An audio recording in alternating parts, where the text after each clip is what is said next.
Bonjour, je m'appelle Sylvain Mohamed Lemine, créateur et fondateur de la chaîne Management Projet. C'est une chaîne qui est présente sur TikTok, sur Facebook et sur YouTube, et c'est une chaîne à travers laquelle je publie régulièrement des vidéos dans le cadre des projets de développement dont le but d'améliorer les conditions de vie des populations dans les milieux ruraux et des projets d'entreprise dont le but est de générer des bénéfices. Et aujourd'hui, j'ai fait cette vidéo pour parler de l'analyse des stratégies et alternatives. Pourquoi? Parce que la fois dernière, j'avais fait une vidéo sur comment faire la différence entre la planification et le plan.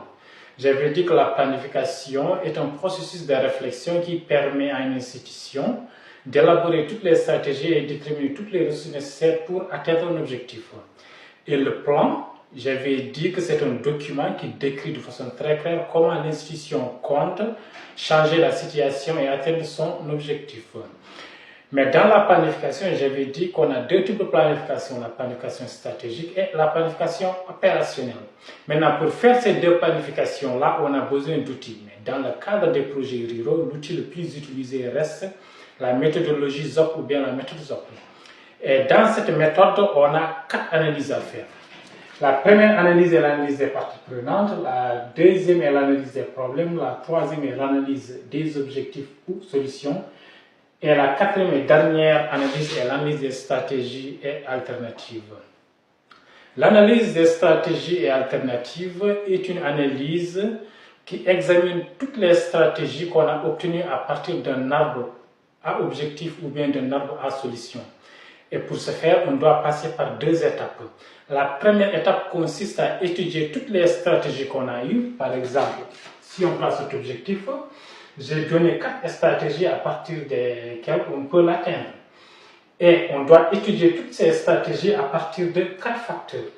Le premier facteur est l'avantage et l'inconvénient. On va prendre toutes les 4 stratégies, on va étudier leurs avantages et leurs inconvénients. La deuxième des choses qu'on doit faire, c'est de prendre encore les 4 stratégies, on va étudier leur coût pour savoir combien va coûter chaque stratégie.